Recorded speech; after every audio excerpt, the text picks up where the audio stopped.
नमस्कार, आप देख रहे हैं जनता टीवी और मैं हूं आपके साथ जागृति खंतवाल। देवभूमि में रुक करेंगे 2 मिनट में 10 बड़ी खबरों का।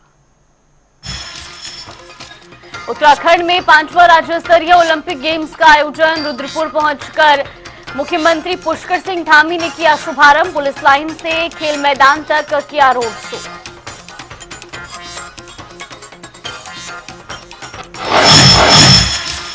लोक संपत्ति और निजी संपत्ति को नुकसान पहुंचाने वाले दंगाइयों से ही की जाएगी नुकसान की भरपाई।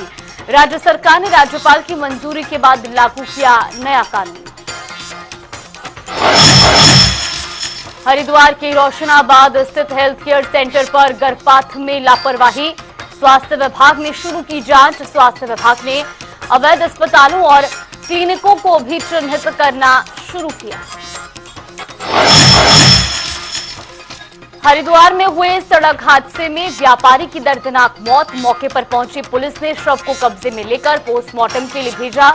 परिजनों ने बस ड्राइवर पर लगाया लापरवाही का आरोप।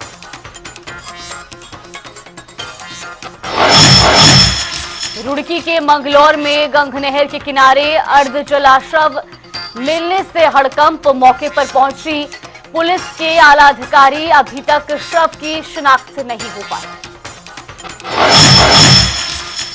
रुड़की में ठगी पीड़ित जमाकर्ता परिवार करेगा जेल भरो आंदोलन। ज्वाइंट मजिस्ट्रेट कार्यालय पर धरने पर बैठेगी जमकर नारेबाजी। प्रशासन से अपनी रकम दिलाने की मांग भी की। रुड़की में भारतीय ब्राह्मण समाज ने सम्मान समारोह का किया आयोजन। 227 छात्र छात्राओं और 163 वरिष्ठ जनों को किया सम्मान। एसडीएम हरिद्वार अजय वीर सिंह ने किया औचक निरीक्षण। खुली आकांक्षी ब्लॉक बहादुराबाद सीएचसी की पोल। अस्पताल पर ताला तो इमरजेंसी डॉक्टर सहित कई स्वास्थ्य कर्मी मिले नदारद। मसूरी में एसडीएम के आश्वासन के बाद मजदूर संघ का धरना स्थगित। एसडीएम ने दिए दस्तावेज जमा कराने के निर्देश। दोनों पक्षों को दस्तावेज प्रस्तुत करने के निर्देश जारी। हरिद्वार में डेंगू की रोकथाम के लिए जिलाधिकारी ने की समीक्षा बैठक। अधिकारियों को प्रभावी कदम उठाने के दिए निर्देश।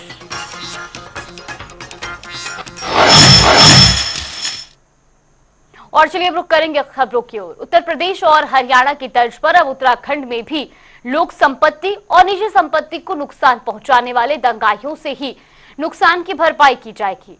राज्य सरकार ने राज्यपाल की मंजूरी के बाद नया कानून लागू किया है, जिसके बाद इस कानून के तहत प्रदेश में दर्शन के दौरान संपत्ति को नुकसान पहुंचेगा तो उसकी भरपाई प्रदर्शनकारियों से ही की जाएगी। जबकि इस कानून के तहत 8 लाख के जुर्माने का भी प्रावधान किया गया है। उत्तराखंड राज्य बहुत ही हमारा एक मेल मिलाप से रहने वाला, प्रेम भाव से रहने वाला राज्य है। यहाँ पर दंगा है, उपद्रव है, आगजनी है, तोड़फोड़ है, इनका कोई स्थान नहीं है। कुछ एक समय पर पहले के समय में हुआ है कि कहीं पर लोगों ने इस प्रकार का प्रयास किया है, राज्य का जो माहौल है वो खराब करने का प्रयास किया है। इसलिए भविष्य में इस प्रकार की घटनाएं होना तो बहुत दूर की बात, कोई सोचे भी न। इसलिए दंगारोधी कानून एक विधेयक के रूप में उसको मान्यता मिल गई है। राज्यपाल महोदय ने भी कल अपनी स्वीकृति उसमें प्रदान कर दी है और इसके लागू होने के बाद अब कभी भी कोई भी दंगा करेगा, तोड़फोड़ करेगा, आगजनी करेगा, सरकारी संपत्ति, निजी संपत्ति का नुकसान करेगा तो उसकी दंगे से होने वाले नुकसान की एक एक पाई की भरपाई उसी दंगा करने वाले से वसूल की जाएगी। और मैं समझता हूँ ये राज्य के लिए हमारे लिए जरूरी था और इसके बाद इस प्रकार की घटनाएं पूरी तरह से समाप्त हो जाएंगी, बंद हो जाएंगी। वक्त तो चला एक छोटे से ब्रेक का। ब्रेक के बाद फौरन हाजिर होंगे।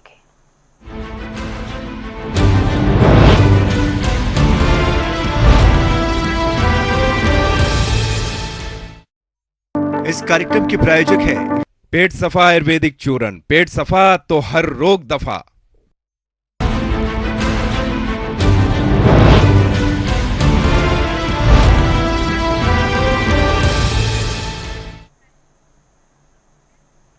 ब्रेक के बाद स्वागत है आपका। रुक करेंगे बड़ी खबर की ओर। बड़ी खबर, बड़ी जानकारी आपको बता दें इस वक्त की ये बड़ी खबर। आज आईएफएस अफसरों के हो सकते हैं ट्रांसफर, ये बड़ी जानकारी सामने आ रही है। 3 नए आईएफएस को पोस्टिंग मिल सकती है। राजा जी के डायरेक्टर पद पर भी तैनाती होगी। साथ ही आपको बता दें कि आईएफएस कोको रोसो बनाए जा सकते हैं डायरेक्टर। आज जारी हो सकता है ट्रांसफर।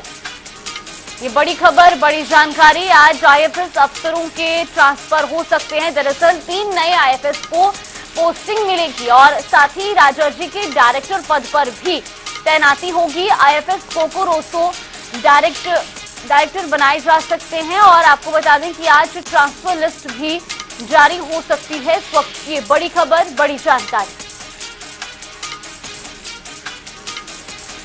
तो ये बड़ी खबर आपको बता रहे हैं, आज 3 आईएफएस की तैनाती हो सकती है और साथ ही आपको बता दें कि कोको रोसो को डायरेक्टर बनाया जा सकता है। दरअसल आज ट्रांसफर लिस्ट जारी होगी जिसके बाद ये स्पष्ट हो सकेगा कि किसको क्या पद दिया जा रहा है। आज आईएफएस अफसरों की तैनाती होनी है। 3 नए आईएफएस अफसरों को पोस्टिंग मिलेगी और राजा जी के डायरेक्टर पद पर भी तैनाती होगी।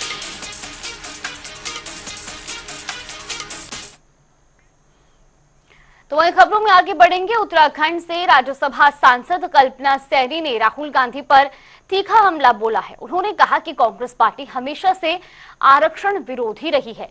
राहुल गांधी कभी कभी अपनी सभी सीमाएं पार कर देते हैं और साथ ही उन्होंने ये भी आरोप लगाया कि राहुल गांधी ने विदेश में जाकर ओबीसी वर्ग के साथ ही सनातन धर्म का भी अपमान किया है। और साथ ही सांसद कल्पना सैनी ने कहा कि राहुल गांधी ने झूठ बोलने का काम किया जिससे साफ झलकता है कि कांग्रेस आरक्षण समाप्त करना चाहती है। राहुल गांधी को ऐसे बयानों पर बिल्कुल बर्दाश्त नहीं किया जाएगा। दुख है मुझे इस बात का कि मेरे देश का विपक्ष का नेता, मेरा एलओपी, विदेश में जाकर विदेश की धरती पर उन बातों की बात करता है जिनमें सच्चाई अगर देखी जाए तो न के बराबर। तो वही उत्तराखंड सरकार का डेयरी उत्पाद का ब्रांड आंचल की प्रदेश भर में ब्रांडिंग कराने को लेकर सरकार अपनी तरफ से कड़े प्रयास कर रही है। इसी कड़ी में प्रदेश सरकार ने आंचल के डेयरी उत्पादों की ब्रांडिंग के लिए विशेष टेंडर निकाला है, जिसे लेकर उत्तराखंड के दुग्ध विकास मंत्री सौरभ बहुगुणा ने कहा कि उत्तराखंड में आंचल की सबसे बड़ी समस्या ब्रांडिंग और मार्केटिंग है, जिसके लिए फेडरेशन के जरिए टेंडर निकाला गया है। उत्तराखंड में आंचल की सबसे बड़ी समस्या ही मार्केटिंग और ब्रांडिंग है। हम चाहते हैं कि उसकी मार्केटिंग और ब्रांडिंग अच्छी हो, सोशल मीडिया पे आंचल का विजिबल हो और उसके तहत फेडरेशन के माध्यम से एक टेंडर किया गया है। और हम चाहते हैं कि जो एक्सपर्ट एजेंसीज हैं जो इन्होंने बड़े ब्रांड्स का मार्केटिंग और ब्रांडिंग किया है वो उत्तराखंड में आके आंचल को भी जन जन तक पहुँचाने का काम करें। और सिर्फ उत्तराखंड नहीं, हमारा प्रोडक्ट बहुत अच्छा है, हमारे प्रोडक्ट शुद्ध भी है और हमारे प्रोडक्ट की अब पहचान भी बन रही है। हम चाहते हैं इसको दिल्ली से और दिल्ली तक, मुंबई तक हम इसका ब्रांडिंग करके इसको कहीं ना कहीं पहुंचा सकें। तो उसके सापेक्ष हमने एक टेंडर किया है और उम्मीद यही रहेगी कि आंचल की जो ब्रांडिंग और मार्केटिंग है वो उनके आने से स्ट्रांग होगी और हम लोग जन जन तक पहुंच सकेंगे। तो वहीं नैनीताल दुग्ध संघ के अध्यक्ष मुकेश बोरा के फरार होने पर दुग्ध मंत्री सौरभ बहुगुणा का बयान सामने आया है। उन्होंने कहा कि सरकार ने पूरी तत्परता से कार्रवाई की है। महिला द्वारा जैसे ही दुग्ध संघ अध्यक्ष पर आरोप लगे उसके तत्काल बाद 24 घंटे के अंदर मुकदमा दर्ज किया गया। पॉक्सो के तहत एक कार्रवाई भी की गई है और इसके अलावा उनके घर में मुनादी करवाई गई और कल आरोपी के घर की कुर्की भी हुई है। तो वहीं इस पर बीजेपी प्रदेश अध्यक्ष महेंद्र भट्ट की प्रतिक्रिया भी अब सामने आई है।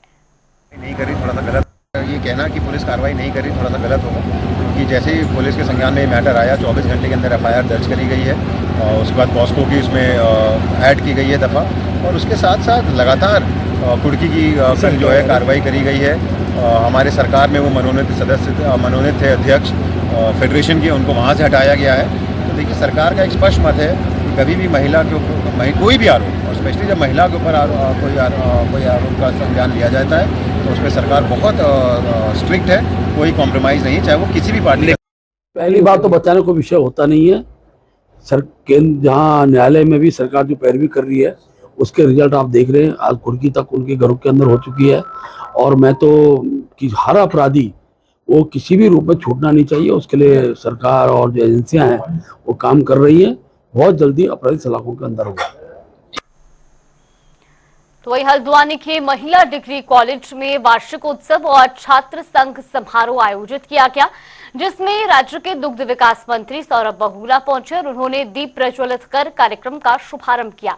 इस दौरान छात्राओं ने मंत्री के सामने विभिन्न मांगों को रखा, जिस पर कैबिनेट मंत्री सौरभ बहुगुणा ने बताया कि वो छात्र छात्राओं के प्रतिनिधि के तौर पर शिक्षा मंत्री से मिलेंगे और उनकी मांगों को पूरा करवाने की कोशिश करेंगे।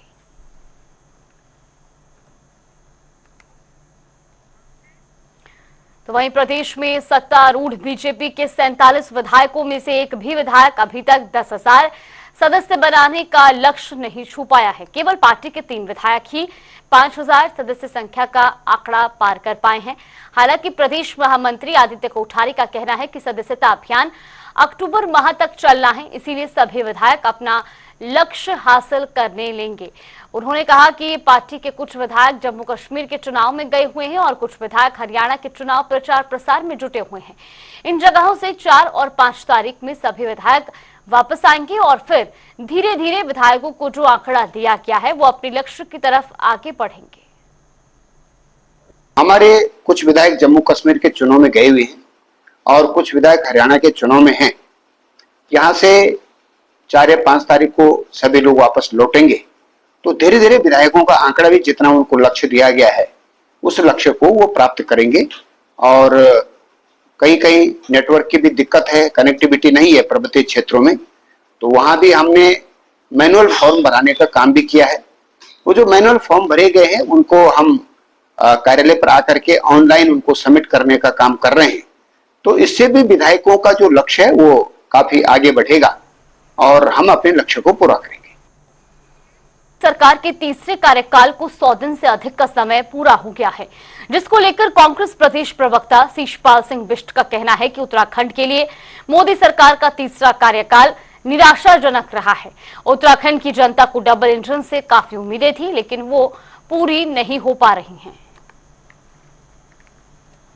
मोदी सरकार के 100 दिन तो निराशा भरे रहे हैं। इसमें मोदी सरकार कोई भी महत्वपूर्ण फैसला नहीं ले पाई और जो भी फैसला लेना चाहती थी उसमें सरकार ने पलटी ही मारी है। और बातें जरूर बड़ी बड़ी हुई हैं। रेल परियोजनाओं की अगर आप बात करें उनमें भी कोई उल्लेखनीय प्रगति नहीं रही। रेल दुर्घटनाएं निश्चित तौर पर आम जनमानस को परेशान करती रही हैं। और जहाँ तक अगर मैं उत्तराखंड के संदर्भ की बात करूँ तो उत्तराखंड को डबल इंजन की सरकार से बहुत ज़्यादा उम्मीदें थी। हमें आपदा के क्षेत्र में कोई भी सहायता नहीं मिली। केदारनाथ आपदा के इतने दिनों बाद भी आपदा पीड़ितों के जख्मों पर कोई मरहम नहीं लगा पाई सरकार। और हम वहाँ पर 100 करोड़ रुपए की आपदा राशि की मांग कर रहे थे, वो वहाँ की ज़रूरत भी थी, लेकिन जारी किए केवल 9 करोड़ रुपए।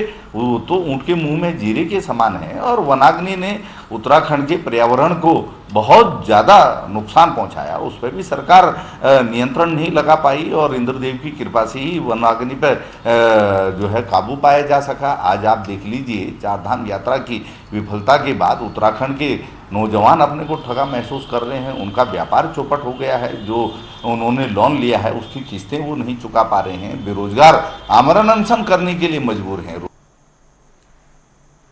रुड़की में सीपीयू की कार्यशैली से किसानों में भारी रोष है। सैकड़ों गुस्साए किसानों ने तहसील परिसर स्थित सीपीयू कार्यालय पर जोरदार प्रदर्शन करते हुए नारेबाजी की और इस दौरान भारतीय किसान यूनियन टिकैत के गढ़वाल मंडल अक्षय संजय चौधरी ने कहा कि किसान आज भूखे मरने की कगार पर हैं। जहां एक तरफ विद्युत विभाग के द्वारा किसानों का उत्पीड़न किया जा रहा है, तो वहीं दूसरी तरफ पुलिस के सीपीयू विभाग के द्वारा भी किसानों को बेवजह परेशान किया जा रहा है, जिसको लेकर उन्हें धरना प्रदर्शन करने पर मजबूर होना पड़ा।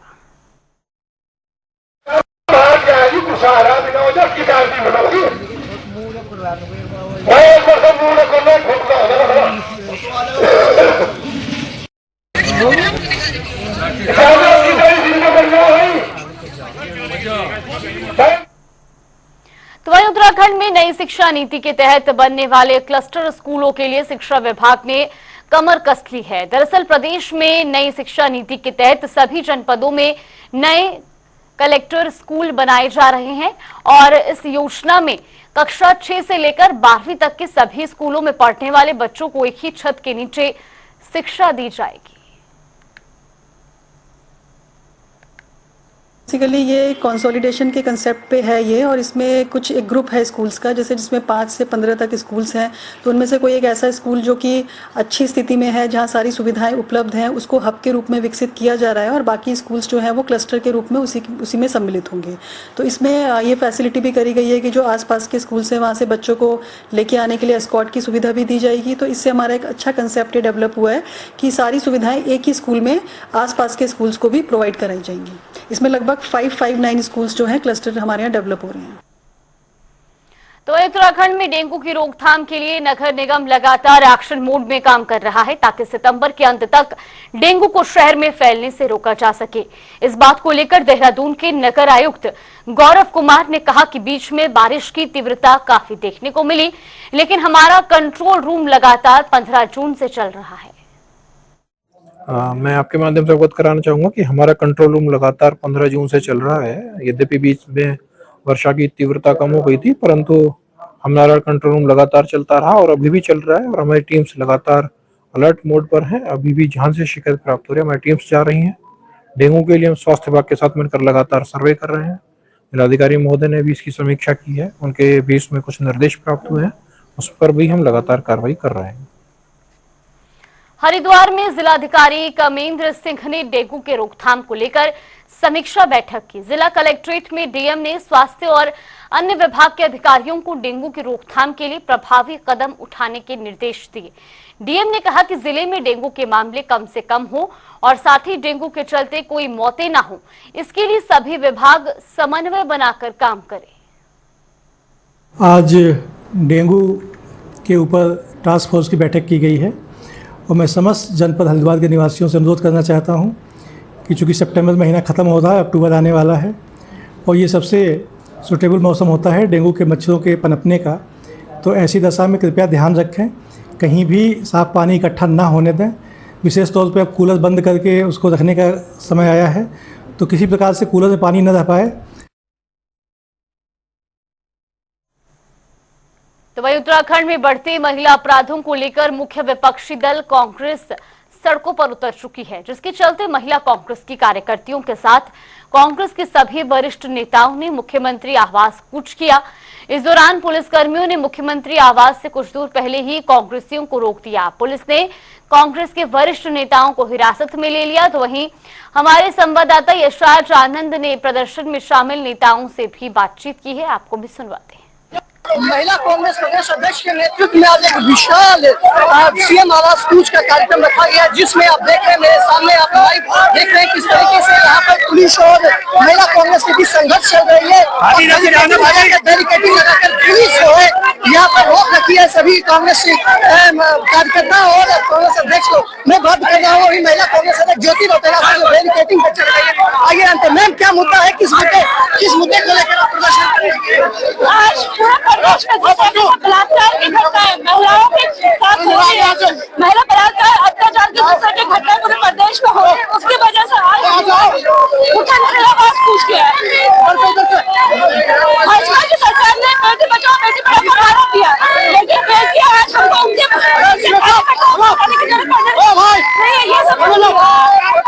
ये समझे कि उनके लोगों से कार्यकर्ताओं से बचानी पड़ रही है। आप लोगों को देखना पड़ेगा, इस प्रदेश की सरकार ने हर तरीके से महिलाओं को प्रताड़ित करने का काम किया, महिलाओं के साथ बलात्कार का काम किया। सर, मेरा प्रश्न आपसे है कि लगातार महिला बलात्कार हो रहा है, इस पर किस रूप में देखते हैं कुछ? देखिए, कानून बनाने से कुछ नहीं होगा। ये कुछ ज्योति रौतेला की अध्यक्षता में हमने आज किया है।